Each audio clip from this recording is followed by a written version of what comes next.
Petrol pump रे भयंकर अग्निकांड चाहू चाहू जलीगला 30 रु अधिक गाड़ी एकाधिक मृताहत होइतिबा सूचना सकाळु सकाळु आसिला दुखद खबर। राजस्थान जयपुर रे एक पेट्रोल पंप रे भयंकर अग्निकांड होइछि।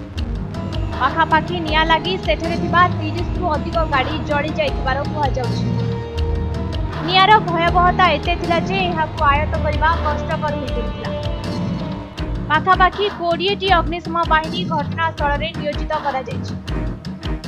तेबे एकाधिक लोक एथिरे मृत्युवरण करथिबार आशंका होछि। अन्यपटे घटनास्थल में आंबुलांस पहुंची सारिछि। आहत होइतिबा लोकंकु संगे संगे निकटस्थ मेडिकल में भर्ती करा जायछि। सूचना योग्य जे राजस्थान जयपुर रे ही अभावनीय घटना सामना को आसिछि।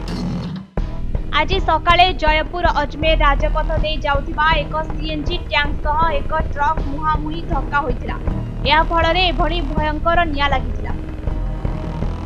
तेबे कुहा जाउछि कि निकटरे थिबा ही पेट्रोल पंप को निया व्यापी जबा फଳରେ परिस्थिति अति भयंकर होइतिला।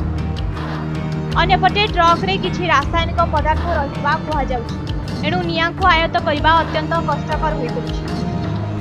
24 रु अधिक लोक एथिरे आहत होइतिबा बेले पाखापाखि 4 जण लोक एही घटनारे मृत्युवरण करथिबा खबर सामना करछि।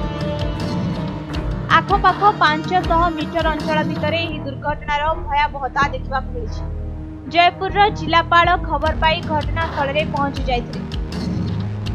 पूरा घटनार समीक्षा करबा सह या विषय सूचना दैथिले। रेस्क्यू ऑपरेशन को त्वरान्वित करबा पाई जिलापाल परामर्श दैथिबा कुहा जाइछि। केमिकल गैस हेतु अनेक समय धरी निया लिभाइबा प्रयास जारी रहिला। शेषरे अग्निशम बाहिनी घटना को आयत्त करिबारे सफल होइतिला।